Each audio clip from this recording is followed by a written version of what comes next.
Salut à tous et bienvenue dans ce second numéro d'Indie part à la recherche d'objets de film. Alors aujourd'hui je vais vous parler d'un petit robot apparu sur grand écran dans les années 80, c'est-à-dire chronologiquement après ces 3 PO, quasi en même temps qu'Optimus Prime et ses amis Transformers, mais bien avant Wall-E et autres Chappie. Et ce petit robot, c'est le très sympathique et très cool numéro 5 des 2 films Short Circuit.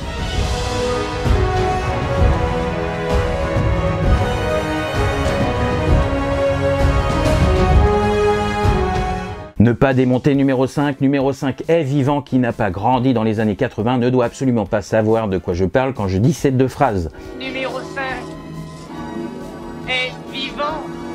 Et pourtant, Short Circuit fait partie de ces films cultes des années 80 qui aujourd'hui, lorsqu'on les re-regarde pour la 500 millième fois, te fait toujours revivre l'espace d'un instant ton enfance lorsque tu dansais et chantais sur du Madonna ou autre Cyndi Lauper. Mais aujourd'hui, on est en 2020 et numéro 5 a sûrement dû terminer en aspirateur sans fil ou bien en machine à laver.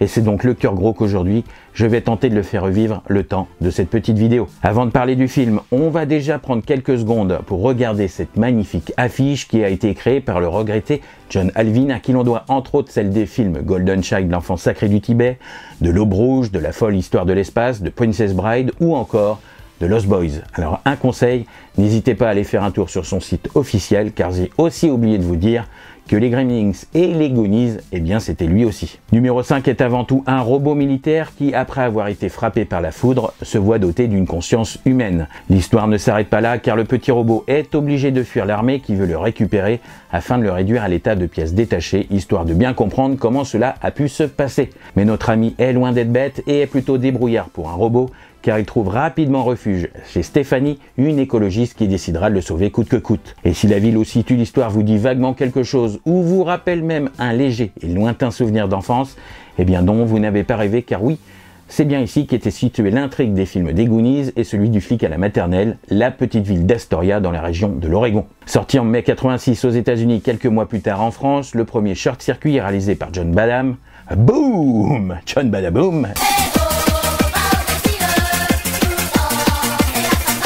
Réalisateur à qui l'on doit entre autres les films La fièvre du samedi soir avec Travolta, dont une scène sera même reprise dans le film avec Stéphanie, et numéro 5 dansant sur le très célèbre titre des Bee Gees, Tonnerre de feu ou encore l'excellent War Games avec l'inimitable Matthew Broderick. Drôle de jeu où pour gagner il ne faut pas jouer. Au contraire de Tonnerre de feu et de War Games qui traitaient la technologie d'une façon sérieuse, John Badham décide que Short Circuit serait une comédie plutôt destinée aux enfants, avant d'avoir eu quand même l'idée au préalable d'en faire un thriller futuriste dans la veine des Terminator avec un numéro 5 bardé d'armes en mode T-1000 qui aurait même été le méchant principal de l'histoire. Bonne idée que John Badham a eu d'en faire plutôt une comédie familiale en mode E.T. Au scénario du film, on retrouve Brent Maddock et S.S. Wilson, 2 habitués des films à la cool des années 80 et 90, car ce sont eux derrière Wild Wild West avec Will Smith, Miracle sur la 8e rue, ou encore 4 des films Tremors, ce qui n'est pas rien. Et bien sûr, Short Circuit numéro 2. Sur le budget des 15 millions de dollars destinés au film, 1,4 million était alloué rien que pour le seul numéro 5 pour surtout essayer de le rendre le plus vivant possible aux yeux des spectateurs. Bien qu'il fût un temps question d'animer numéro 5 en stop motion, chose totalement refusée par le producteur David Foster et John Badham, c'est Sid Mead qui a dû concevoir le design de numéro 5 avec pour consigne de le doter d'une allure futuriste et de nombreuses capacités qui encore aujourd'hui n'ont toujours pas pu être réalisées dans la vraie vie. Sur le tournage, on a ainsi pu voir 20 numéros 5 différents, dont plusieurs télécommandés, des versions miniatures incomplètes et même un autre en version marionnette pour les plans rapprochés. Ah oui, niveau acteur, j'ai oublié, on retrouve donc Ali Sheedy dans le rôle de Stéphanie et un des acteurs les plus bankable des années 80, j'ai nommé l'ami Steve Guttenberg dans le rôle de Newton Crosby. Et on retrouvera surtout Steve Guttenberg dans la saga des Police Academy. Pour ce qui est de numéro 5, c'est donc Tim Blaney, alias le marionnettiste lui-même, qui donnait sa propre voix en temps réel à numéro 5. Il sera aussi quelques temps plus tard la voix de Franck Lecarlin dans le film Men in Black. En France, c'est l'acteur Jean-François Vlerick, voix de Brad Dourif, de Zach Galligan dans Gremlins et de Martin Short dans L'Aventure intérieure, qui prête sa voix au robot. Le film connaît un succès tel qu'une suite titrée « Appelez-moi Johnny 5 » et réalisée par Kenneth Johnson voit le jour en 1988. Ici, l'armée n'est plus au programme de l'histoire car numéro 5, qui maintenant se fait appeler Johnny 5, retourne à New York retrouver son créateur et connaîtra des aventures rocambolesques. Le laser que possédait numéro 5 dans le premier film et qui, si vous avez bien tendu l'oreille, avait le même son que celui émis par les Proton Pack des SOS Fantômes,